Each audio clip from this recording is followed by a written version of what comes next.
നമ്മൾ HSST മാത്സിൻ്റെ videos upload ചെയ്യാനുള്ളൊരു ശ്രമത്തിലാണ്. അപ്പം അങ്ങനെയാണെന്നുണ്ടെങ്കിൽ നമുക്ക് ആദ്യം അതിൻ്റെ സിലബസ് ഒന്ന് നമുക്ക് എന്ത് ചെയ്യാം, പരിചയപ്പെടാം. അതിനുശേഷം നമുക്ക് ബാക്കി കാര്യങ്ങൾ സംസാരിക്കാം. ഇപ്പോൾ HSST മാത്സ് PG സെറ്റ് ഉള്ള ആൾക്കാരാണ് എഴുതുക എന്നുള്ളത് നമുക്ക് നന്നായിട്ട് അറിയാം. PG ഒക്കെ ഉള്ളത് കൊണ്ട് തന്നെ നമ്മൾ ഒരുവിധം എല്ലാവരും എവിടെയെങ്കിലുമൊക്കെ വർക്ക് ചെയ്യുന്നുണ്ടാവും. ഇപ്പോൾ കോളേജിലുള്ള ആൾക്കാരാണെങ്കിൽ കുറച്ചും കൂടെ ഈ കണ്ടൻറ്റുമായിട്ട് റിലേറ്റഡ് ആയിരിക്കും. നമ്മൾ നെറ്റൊക്കെ എഴുതി പരിചയമുള്ള ആൾക്കാരാണ്, സെറ്റൊക്കെ എഴുതി പരിചയമുള്ള ആൾക്കാരാണ്. അപ്പോൾ കുറച്ചും കൂടെ ഡീറ്റെയിൽ ആയി തന്നെ സിലബസ് നമ്മൾ കൊണ്ടുപോയാലേ നമ്മളുടെ പഠനം നടക്കുള്ളൂ എന്നുള്ളത് കൊണ്ട് ആദ്യം നമുക്ക് സിലബസ് എന്താണ് എന്ന് നമുക്കൊന്ന് പഠിക്കാം, അല്ലെങ്കിൽ ഒന്ന് മനസ്സിലാക്കാം. അതിൽ മൊഡ്യൂൾ 1 എന്ന് പറയുന്നത് ലീനിയർ അൾജിബ്രയാണ്. ലീനിയർ അൾജിബ്ര 7 മാർക്കിനാണ് അവർ പറഞ്ഞിരിക്കുന്നത്.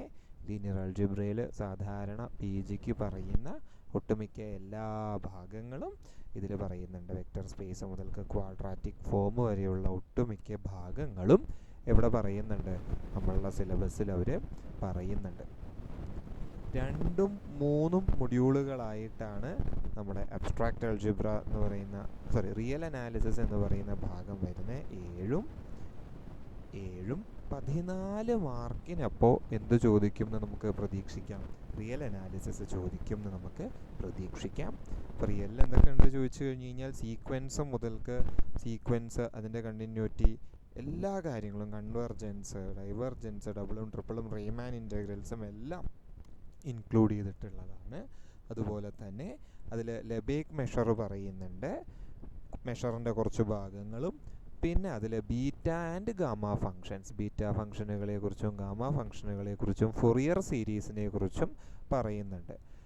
റിയലിലും പഠിച്ചിട്ടുണ്ടാവും ഫൊറിയർ സീരീസ്, കോംപ്ലക്സിലും ഫൊറിയർ സീരീസിനെ കുറിച്ച് പഠിക്കാനുള്ള സാധ്യത കൂടുതലാണ് എന്തായാലും. അപ്പോൾ ഇതാണ് റിയലിൻ്റെ സിലബസിൽ നമ്മൾ പറയുന്നത്. ഇതെല്ലാം എവിടെ പഠിച്ചത് തന്നെയാണ്, നമ്മൾ PGക്ക് പഠിച്ച കാര്യങ്ങളാണ്. അങ്ങോട്ട് പോയാൽ 4ഉം 5ഉം മൊഡ്യൂളുകളായി അവർ നമ്മളോട് പറഞ്ഞിരിക്കുന്നത് അബ്സ്ട്രാക്റ്റ് അൾജിബ്രയാണ്.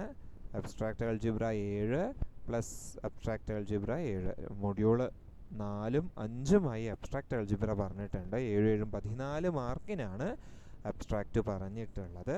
അതും നമ്മൾ PG ഫസ്റ്റ് ആൻഡ് സെക്കൻഡ് സെമ്മിൽ പഠിക്കേണ്ട ഫുള്ള് കാര്യങ്ങൾ അതിൽ പറയുന്നുണ്ട്. സിലോ തിയറംസ് വരെ പറയുന്നുണ്ട്, Cayley's theorem, fundamental theorem of abelian groups പറയുന്നുണ്ട്, റിങ്സ്, കോഷ്യൻ റിങ്ങുകൾ, അതുപോലെ തന്നെ ഇറഡ്യൂസിബിലിറ്റിയും മറ്റുമെല്ലാം ഇൻക്ലൂഡ് ചെയ്തിട്ടുള്ള സിലബസ് തന്നെയാണ് എവിടെയുള്ള മൊഡ്യൂൾ 4, മൊഡ്യൂൾ 5 അബ്സ്ട്രാക്റ്റ് അൾജിബ്രയിൽ പറയുന്നത്. പിന്നെ നോക്കിക്കഴിഞ്ഞ് കഴിഞ്ഞാൽ മൊഡ്യൂൾ 6 എന്ന് പറയുന്നത് ടോപ്പോളജിയാണ്. ടോപ്പോളജി PG സെക്കൻഡ് സെമ്മിൽ നമ്മൾ പഠിച്ചിട്ടുള്ളതാണ്.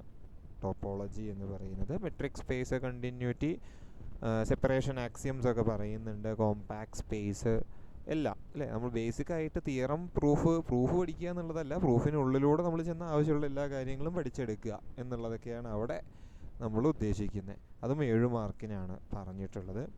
നെക്സ്റ്റ് മൊഡ്യൂൾ 7 കോംപ്ലക്സ് അനാലിസിസ് ആണ്. അപ്പോൾ കോംപ്ലക്സ് ഡിഗ്രി PG പേപ്പറുകളിൽ പഠിച്ചിട്ടുള്ള കോംപ്ലക്സ്, ഇത് ബേസിക്കലി ഡിഗ്രി പേപ്പറിൽ ഒരുവിധം എല്ലാം കടന്നു പോകുന്നുണ്ട് കോംപ്ലക്സ് 7 മാർക്കിനുള്ളത്. കാരണം അതിൽ കൺഫോർമൽ മാപ്പിങ്ങും മൊബിയസ് ട്രാൻസ്ഫോർമേഷനുമാണ് ഇതിൽ PG ലെവലിൽ ഉള്ള സാധനം നമുക്ക് പറയാൻ പറ്റുള്ളൂ. ബാക്കിയൊക്കെ PG ലെവലിൽ സാധനം തന്നെയാണ്. പക്ഷേ അപ്പോഴും നമുക്ക് ഡിഗ്രി ലെവലിലുള്ള പ്രോബ്ലംസ് അല്ലെങ്കിൽ ഡിഗ്രി ലെവലിൽ പഠിച്ചിട്ടുള്ളത് പോലെ പഠിച്ചിട്ട് പോയാൽ നമുക്ക് ചെയ്യാൻ പറ്റുമെന്നുള്ള സാധനങ്ങളാണ്. Residues, Lawrence series, maximum modulus principle, argument principle എല്ലാം ഡിഗ്രിക്ക് തന്നെ കോംപ്ലക്സിൽ വരുന്നുണ്ട്. അപ്പോൾ അതുകൊണ്ട് അത് പഠിക്കാം. PG ലെവലാണ് എന്ന് ചിന്തിക്കുകയാണെങ്കിൽ അതും അങ്ങനെയും പഠിച്ചിട്ട് പോകാവുന്ന പേപ്പറാണ് 7 മാർക്ക് എന്ന് പറയുന്നത്.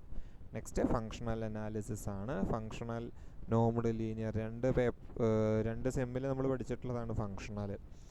അവസാനത്തെ 2 സെമ്മുകൾ അത് മുഴുവൻ ഉണ്ട് ഇതിൽ. എന്തായാലും open mapping theorem, closed graph തിയറും ഇന്നർ പ്രൊഡക്റ്റ് സ്പേസുകളും എല്ലാം അവർ ഇൻക്ലൂഡ് ചെയ്തിട്ടുള്ള ഭാഗം തന്നെയാണ് ഫങ്ഷണൽ അനാലിസിസിലുള്ളത്.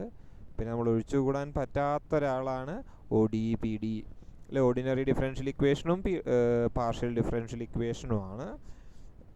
ഒരുവിധം എല്ലാ മെത്തേഡുകളും ഉണ്ട്. ചാർപിറ്റ് മെത്തേഡ് ഉണ്ട്, കോഷി പ്രോബ്ലംസ് ഉണ്ട്, എല്ലാ മെത്തേഡ് ഓഫ് സെപ്പറേഷൻ ഓഫ് വേരിയബിൾസും എല്ലാം അവർ ഇൻക്ലൂഡ് ചെയ്തിട്ടുണ്ട്. ദെൻ എബൌട്ട് ഓർഡിനറി ആണെങ്കിൽ ODEയും എല്ലാം നോൺ ഹോമോജീനിയസും ഹോമോജീനിയസും എല്ലാം സോൾവ് ചെയ്യാനായിട്ട് അവരിതിൽ ഇൻക്ലൂഡ് ചെയ്തിട്ടുണ്ട്.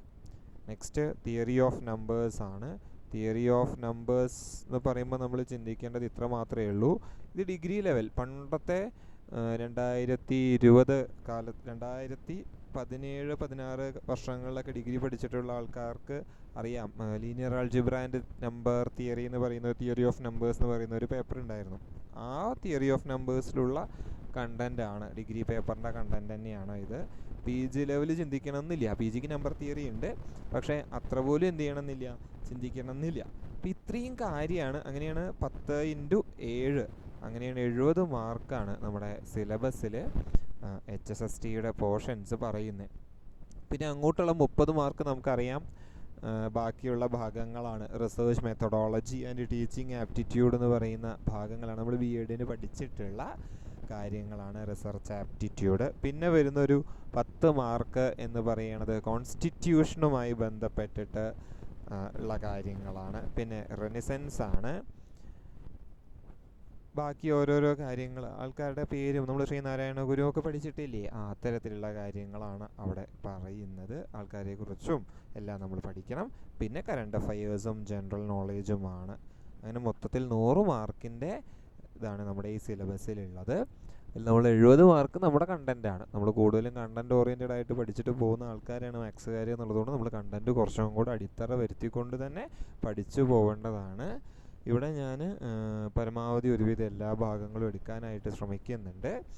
എല്ലാ ക്ലാസ്സുകളും ഫ്രീ ആയിരിക്കില്ല, ചില ക്ലാസ്സുകൾ പെയ്ഡ് ആയിരിക്കും. പെയ്ഡ് എന്ന് പറഞ്ഞാൽ വലിയ എമൗണ്ട് ഒന്നുമല്ല. ഇപ്പോൾ 20 മിനിറ്റിൻ്റെ ക്ലാസ് ആണെന്നുണ്ടെങ്കിൽ 20 രൂപ വീഡിയോന്, അങ്ങനെയാണ് ഉദ്ദേശിച്ചിട്ടുള്ളത്.